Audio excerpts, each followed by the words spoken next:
अहबाब दीवकार, मेरे आका अलैहिस्सलाम के कौन कौन से आपके मौजज़े बयान किए जाए।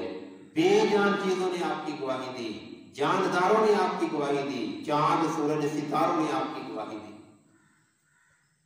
अबू सुफियान जब के मुसलमान ही हुए थे, हदूद हरम के अंदर खड़े थे और देखा उन्होंने कि एक हिरन भागती हुई आई, उसके पीछे जो है वो शिकारी लगा हुआ है, भेड़िया लगा हुआ है, और उसको दबोचने ही वाला था वो कि उसकी हिरन की अगली जो दो टांगे हैं, पांव जो है वो हरम की हदूद के अंदर एंटर हो गई, और वो जिसने जंप लिया हुआ था पकड़ने ही वाला था, वो पीछे हट गया। अबू सुफियान ने देखा कि वाह, जानवरों को भी कितना पता है कि हदूद हरम, अल्लाह ताला ने इसको हरम बनाया हुआ है, इस इलाके को, यहाँ पे किसी पे जुल्म नहीं करना, किसी का शिकार नहीं करना। जब ये बात अबू सुफियान कर रहा था तो भेड़िया बोल के कहता है, तुझे इससे भी हैरान कुछ बात मैं बता दूं, तुम मेरे ऊपर रशा कर रहे हो और मुझे तुम्हारे ऊपर अफसोस है कि तुम्हारे अंदर वो अल्लाह का महबूब नबी आखिर ज़मान तशरीफ ले आए हैं कि जो हो गया वो उसकी भी खबरें देते हैं, जो होने वाला है उसकी भी खबर देते हैं, और तुम्हारे ऊपर अफसोस है कि तुम उसकी बात को नहीं मानते। तो अबू सुफियान हैरान रह गया और उस भेड़िए की गवाही को देखकर भी उसने उस वक्त इस्लाम को बोल नहीं किया, बल्कि पास खड़े हुए लोगों को कह दिया कि तुमने किसी को बताना नहीं है, वरना सारे लोग मुसलमान हो जाएंगे। और इसी तरह नबी पाक सल्लल्लाहु अलैहि वसल्लम के पास एक मर्तबा बहुत सारे भेड़िए आए, अर्ज़दार हुए, या रसूल अल्लाह, हमारा काम तो चीर फाड़ करना है, बकरियों को उठाना है, लेकिन जिसने आपका कलमा पढ़ लिया है हमारा दिल नहीं करता कि हम उसकी बकरी को पकड़े। अल्लाह, मुसलमान तो भी कभी सोच, जिससे तू दाल लगाता है, जिससे तू झूठ बोलता है, जिसको तू धोखा देता है, वो कौन है? सिर्फ तेरे नबी का कलमा पढ़ा हुआ, तो इस बात पे क्यों नहीं मानता? कम अज कम उस भेड़िए जितना ही ईमान अपने अंदर ले आ। मेरे मुल्क के अंदर अगर भेड़िए जितना भी ईमान आ जाए तो लोगों की इज्जतें महफूज हो जाए, लोगों का माल महफूज हो जाए। अफसोस कि हमने सब कुछ दुनिया को ही समझ लिया। तो आका अलैहिस्सलाम ने सहाबा इकराम को बुलाया और फरमाया कि साहबा, ये भेड़िए ये कहते हैं कि हमारा जी नहीं करता कि हम किसी की बकरी उठा कर ले जाएं, हमारा कोटा मुकर्रर कर दो। तो साहबी अर्ज करते हैं, या रसूल अल्लाह, किसका दिल करता है पली हुई बकरी इस भेड़िए को दे दे।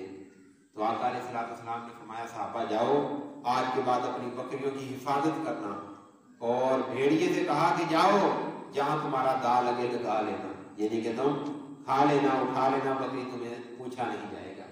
और एक मर्तबा एक भेड़िए ने बकरी उठाई और वो लेकर के भाग रहा था कि मालिक को पता चला, चरवाहे को, उसने पीछे से अपना लिया, औजार लिए, उसके पीछे हो लिया और भेड़िए को जा लिया, बकरी छिला ली।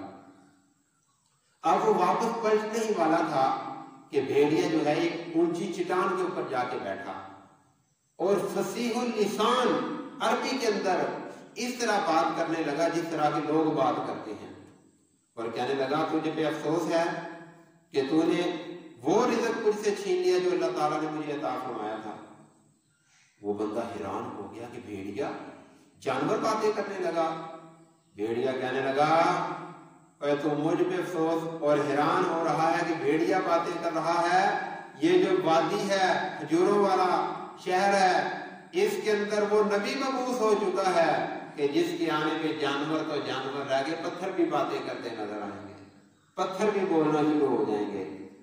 और मैं तुझे कहता हूं कि जा करके उस नबी का कलमा पढ़ ले। उस नबी जैसा हसीनो जमील कोई नहीं है, उस नबी के औसाफ वाला कोई बंदा नहीं है। और उसने एक जो कमाल दर्जे की बात कही वो ये थी कि जा उस नबी का कलमा पढ़ ले, जो हो चुका है वो उसके बारे में भी बता रहा है और जो होने वाला है उसके बारे में भी बता रहा है। आज हम इंसान होते हुए, नबी का कलमा पढ़ते हुए भी नबी की बात को नहीं मानते, उनके इल्म पे बातें करते हैं। लेकिन भेड़िया ये बता रहा है जो हो चुका उसके बारे में भी वो नबी बताता है اور جو ہونے والا ہے اس کے بارے میں بھی بتاتا ہے۔ تو احباب نیکوکار اس نے کہا کہ تیری یہ بکریاں کون رکھے گا؟ کہنے لگا کہ میں تیری بکریوں کے ڈکے لگاؤں گا۔ جب وہ گیا اور نبی کے پاک صلی اللہ تعالی علیہ وسلم کی بارگاہ کے اندر، تو آقا علیہ الصلوۃ والسلام وما هو علی الغیب بضنین، وہ علم غیب جو اللہ پاک نے عطا فرمایا ہوا تھا، کہا کہ صحابہ یہ وہ بندہ ہے جس کو بھیڑیے نے کہا ہے اور یہ کلمہ پڑھنے آیا ہے۔ اور پوچھا کہ بتا دے کہ بھیڑیے نے کیا کہا تھا۔ وہ جب ساری باتیں بتا رہا تھا تو اس کے ذہن کے اندر یہ خیال آیا ہے تو وہ بھیڑیے ہی نا، بکریوں کا دشمن ہے، کہیں وہ کھا نہ جائے بکری کو۔ تو آقا علیہ السلام نے دل کے اندر آنے والے وسوسے سے باخبر ہوئے اور فرمایا تو اپنی بات بیان کر، تو اپنا مدعا بیان کر، وہ بھیڑیا کی بکری کو نقصان نہیں پہنچائے گا۔ جب کلمہ پڑھ کے پتہ نہیں 2 دن لگے، 4 دن لگے، 10 دن لگے یا 1 دن لگا، واپس گیا وہ، اب صحابی رسول بن چکا ہے۔ لقد رضی اللہ، اللہ تعالیٰ نے کی رضا کا پروانہ لے کر کے وہ چلا گیا ہے۔ واپس گیا تو دیکھا کہ بھیڑیا بیچارہ کبھی اس بکری کا ڈکا لگاتا ہے، کبھی اس بکری کا ڈکا لگاتا ہے۔ اس نے جب دیکھا تو وہ حیران رہ گیا اور خود ہی ایک بکری کو ذبح کیا اور بھیڑیے کے آگے ڈال دیا، کہا کہ یہ لو میاں تم بھی کھا لو۔ اور وہ بھیڑیا جس نے اس دین کی دعوت دی، جس نے نبی آخر الزمان کے بارے میں بتایا، نبی رحمت للعالمین کے بارے میں بتایا، شمس الضحیٰ بدر الدجیٰ کے بارے میں بتایا، اللہ پاک نے بھی کہا ہوگا اب تجھے دوڑ کر طاقت لگا کے شکار کو پکڑنے کی ضرورت نہیں ہے، تو نے میرے نبی کا نام لیا ہے، اس کی یہ برکت ہے کہ وہ بھیڑ جو چرواہا ہے اس نے خود بخود ہی بکری کو ذبح کر کے اس کے آگے ڈال دیا کہ لے تو اپنا رزق کھا لے۔ تو یہ میرے آقا علیہ السلام کی گواہیاں ہیں۔